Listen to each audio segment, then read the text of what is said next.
આમોદમાંથી સમાચાર મળી રહ્યા છે। વિકસિત ગુજરાતમાં આમોદ નગરમાં સસ્તી અને નવી ટેકનોલોજી દ્વારા કામગીરી કરવામાં આવતા સમગ્ર પંથકમાં ચર્ચાનો વિષય।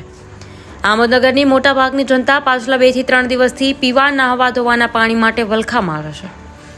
આમોદની મુખ્ય પાણીની HDP 300 દાયાની પાઇપલાઇનનું જોઈન્ટ કાઢીને દોરી વડે માળવામાં આવતા સમગ્ર પંથકમાં ચકચાર મચી જવા પામ્યો છે।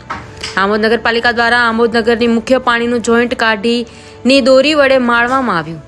જાહેર માર્ગ ઉપર જ મુખ્ય પાણીની લાઇનમાં કાંઠીની દોરીની જોઈન્ટ મારતા અનેક તર્ક વિતર્ક। આમોદ નગરમાં મોટાભાગનું ગામ આ પાણીની પાઇપલાઇનમાંથી પાણી વાપરે છે, તો શું આ કાંઠીની દોરી વડે જોઈન્ટ મારેલ જોઈન્ટ વધુ સમય માટે ટકી શકશે ખરું?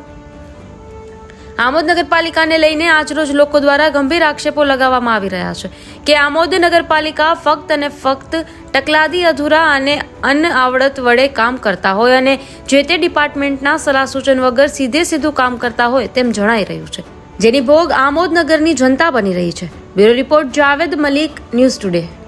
છેલ્લા 3 દિવસથી આમોદ શહેરના 80% વિસ્તારોની અંદર પાણી ના મળતા લોકોને બહુ ભારે હાલાકી વેઠવી પડેલી છે।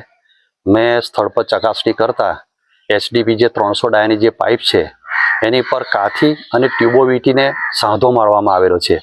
8 લાખ લીટરની ક્ષમતાવાળી ટાંકીનું જ્યારે પ્રેશર આવતું હોય તો આ કામ ના ચાલી શકે। અમે કહીએ છીએ કે અણઆવડત એ ખરેખર અણઆવડત ઊભી કરેલી છે। ગામ તો 3 દિવસથી દુઃખી છે।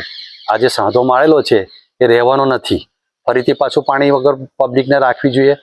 આ કાર્ય ખરેખર નગરપાલિકાએ ટેકનિશિયન માણસો એમને બોલાવવું જોઈએ, એને ગરમ કરીને જોઈન્ટ મારવાનો આવે છે અને હાઇડ્રોલિકથી જોઈન્ટ મારવાનો આવે છે।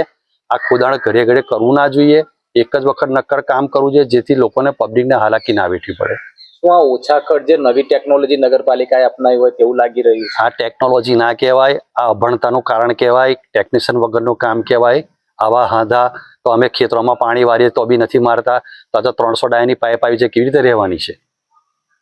શું લાગે છે આજે સાંજે પાણી છોડતા આ પાણીનો જે જોઈન્ટ મારેલો છે તે ટકી શકશે ખરું? હું તમને ગેરંટી સાથે કહું, જેવા 5 લાખ લીટર પાણીની ક્ષમતાવાળી જ્યારે પાણી છોડશે ત્યારે સાંધો રહે નહીં ને આખા વિસ્તારોની અંદર પાણી વેડફાશે।